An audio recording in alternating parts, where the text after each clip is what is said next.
Ahsoka episode 7 just landed. Was it a dud? Find out right now.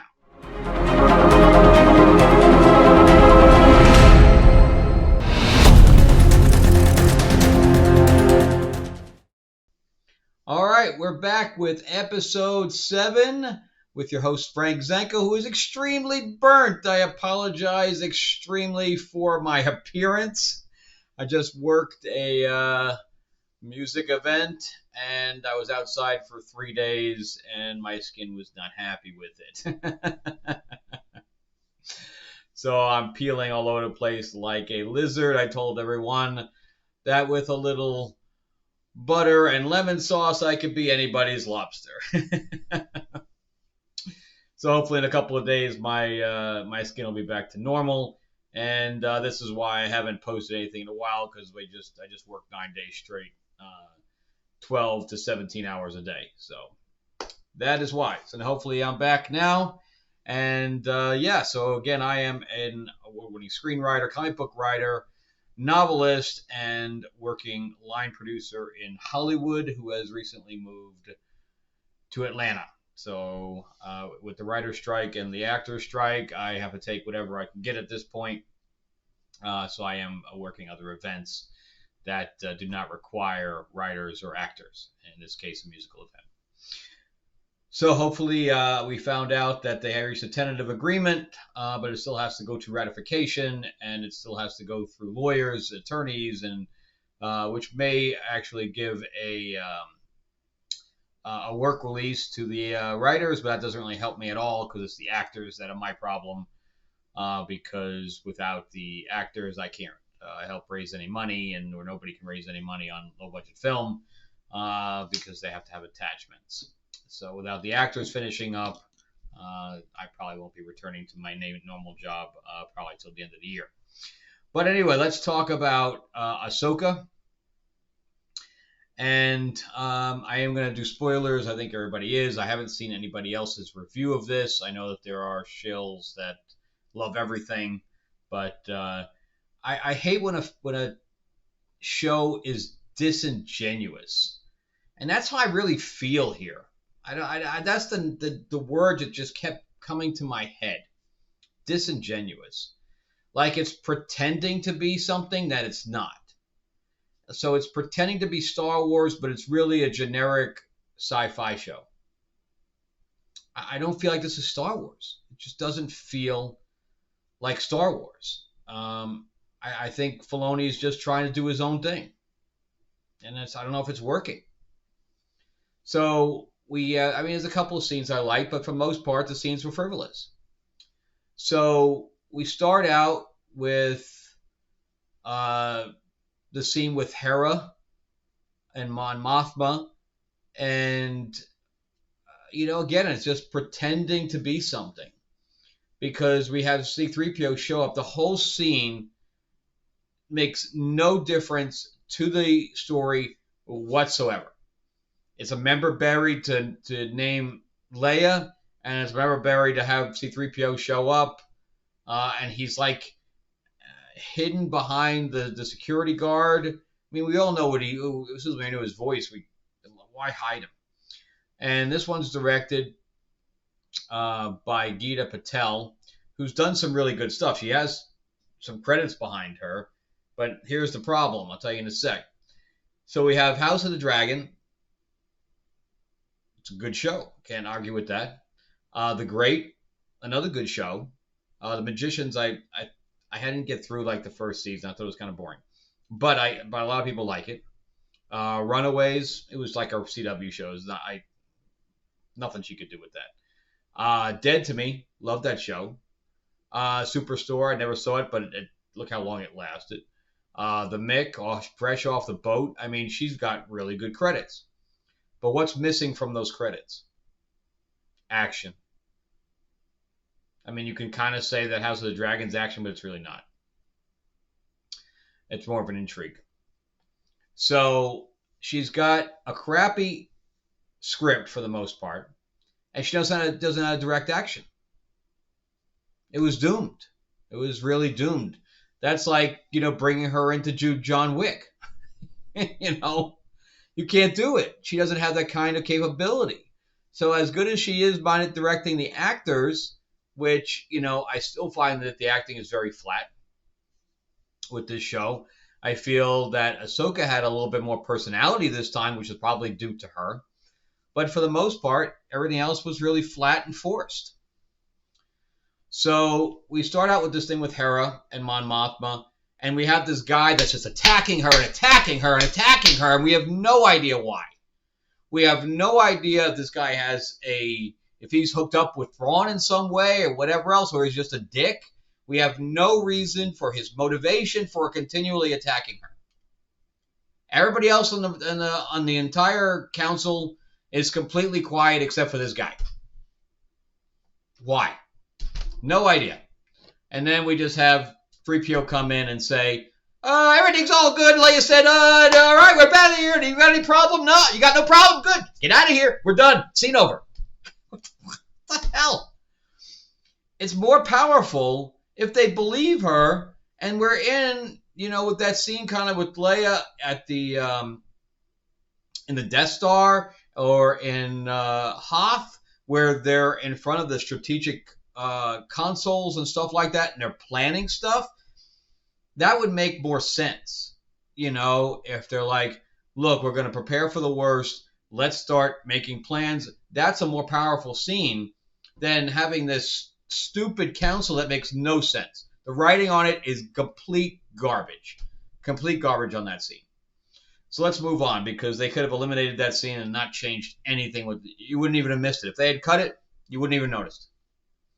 So let's go on to the scene with Anakin walking around, who's a hologram, and she's samuraiing it. I really hate those pants. He's going so far into the samurai with this thing, it's making me puke.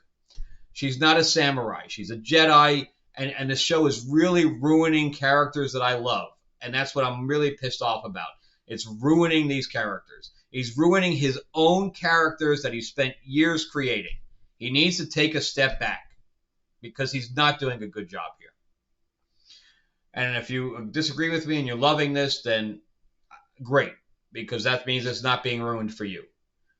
And all power to you. I envy you. But so we have the scene with the training, or the kata that she's doing. Okay, all good. It was decent, but again, meaningless.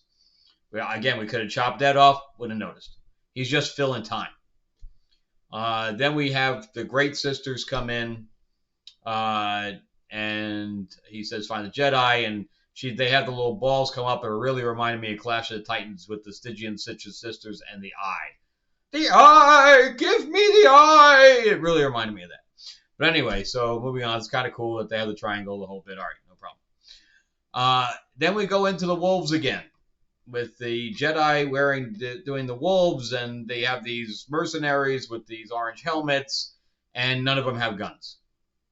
So they're on wolves, so now we're into, it looks too much like Lord of the Rings. I don't know what he's doing, why they don't have speeder bikes, why they don't have whatever, some kind of transport instead of these wolves is beyond me. I have no understanding of it, because wouldn't they want to have a higher angle? If you're trying to track someone, you're not going to send a drone in there? Why aren't they sending a probe droid that can at least get some height? I don't understand. None of this makes any sense. So then these guys attack without weapons. They have these little electrocuting things. I don't know what's going on. None of that's Star Wars. The riding on the beast, none of this shit is Star Wars.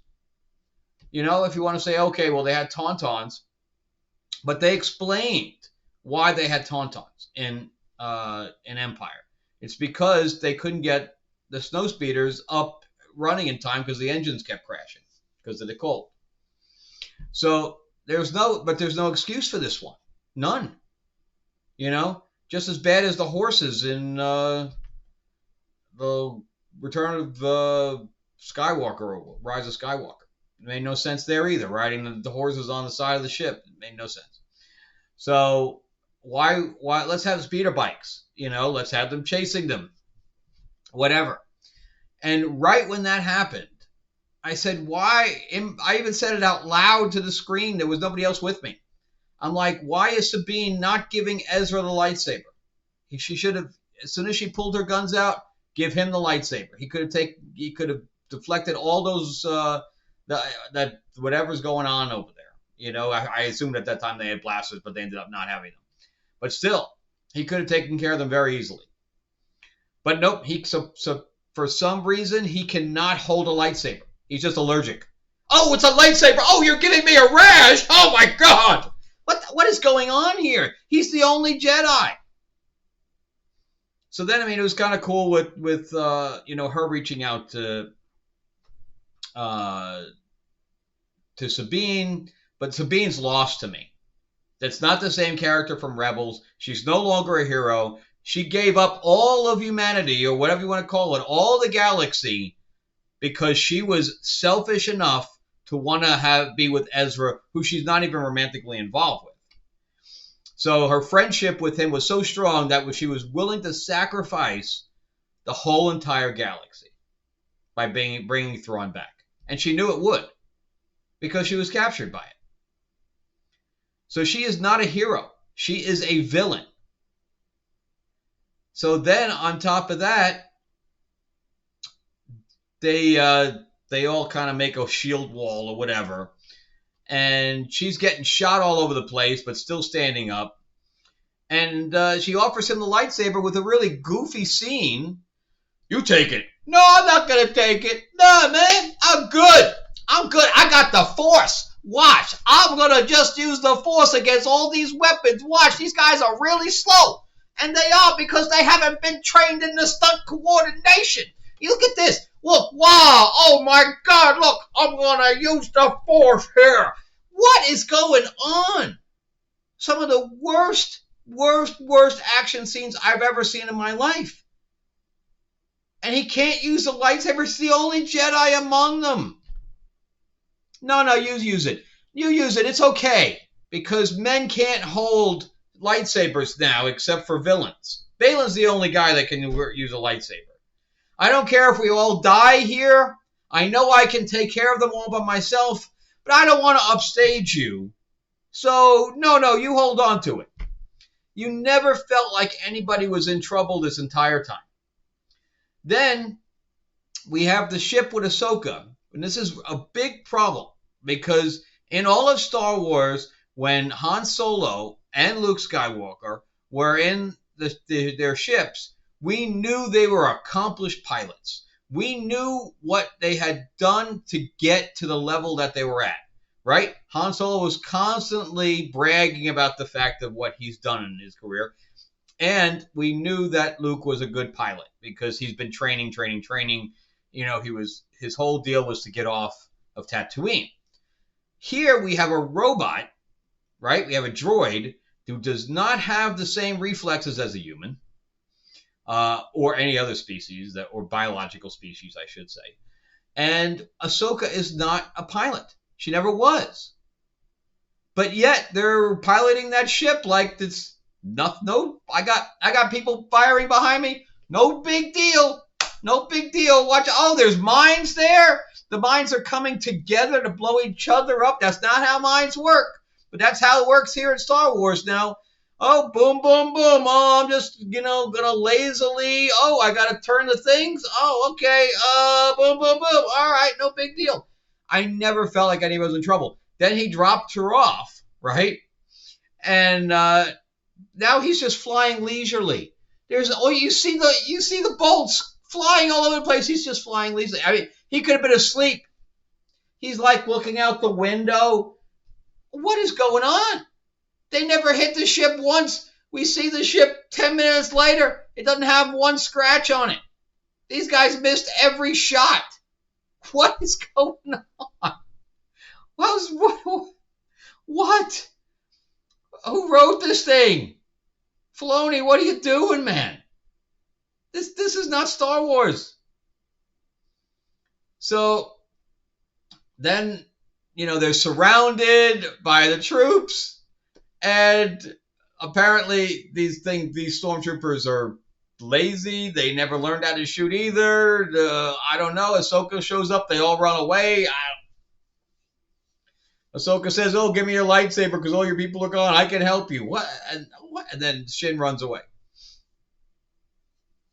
And, we didn't get to see much of a battle between Baylan and Ahsoka.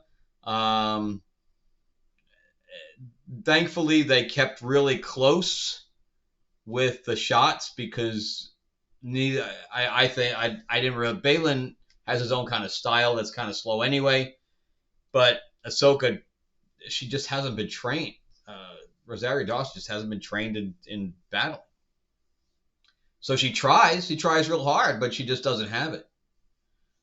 So that's the end of that episode. But, and then she's like glad to see her. I don't understand.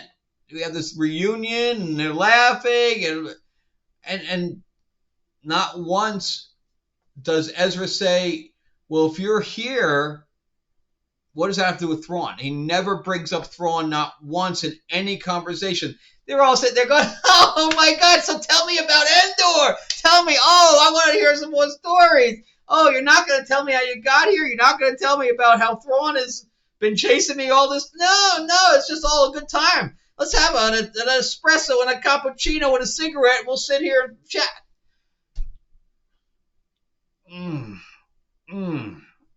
And then Ahsoka lands and then doesn't fucking spank her upside the head, go, what did you doing? You just doomed the entire galaxy. No, none of that. It's all like, hi, baby. How you doing? Come in here for a hug. Get a group hug for us. Yeah, let's do it.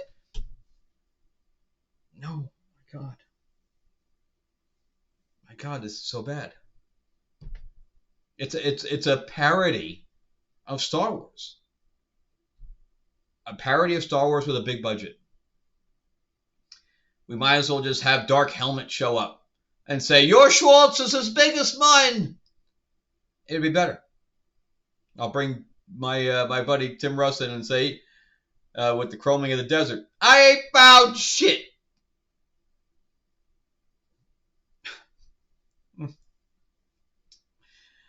Oh my God. Anyway, there's nothing really I can say. The show is just getting worse and worse and worse. At least the pieces with Thrawn were decent. I still think that Lars Mikkelsen was miscast. I think they could have brought in somebody a little more imposing. But that's the least of the concerns at this point because the good guys in this are bad. The good guys are bad. And, I really loved Ahsoka before this. I really did. I thought she was a great character. And they're just dissecting her to pieces here. It's just, and I really like Sabine. I even have a Sabine figure and stuff like that. And not anymore. She's a villain.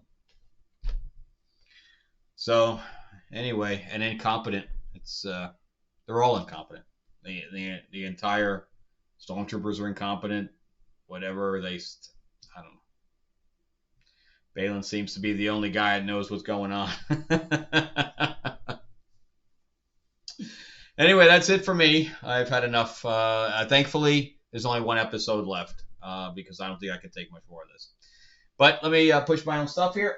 So, remember, I have my new fantasy book, Tales of Ravenor, the Iron Witch, with a new magic system, some great cultures from different gods and things to that effect, with some good twists in there. My sci-fi, of which I have a good pilot that was recruited because she was a good pilot, not just because they can drive leisurely through blasters.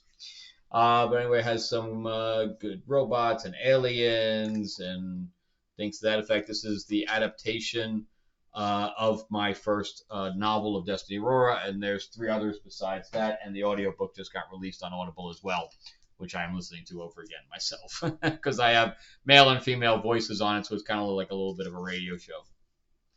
And then my Vampire Mob in the 50s, now that I'm off my job now, I'm going to get back to launching this on Kickstarter for the second issue. So I'm excited about that.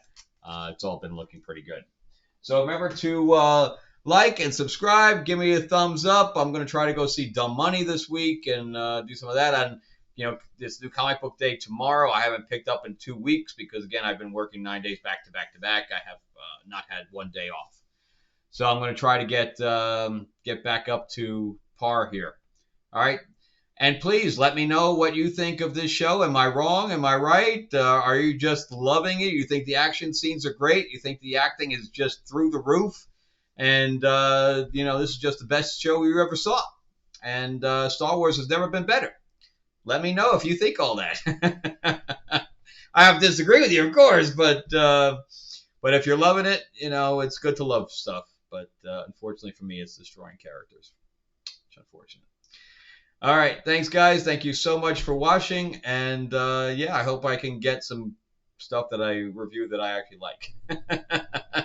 Oh, I was watching The Continental, so maybe I'll do some reviews on that. The reviews have not been good for I saw on Rotten Tomatoes, but I think it's pretty decent. All right. Talk to you guys later. All right. Bye-bye.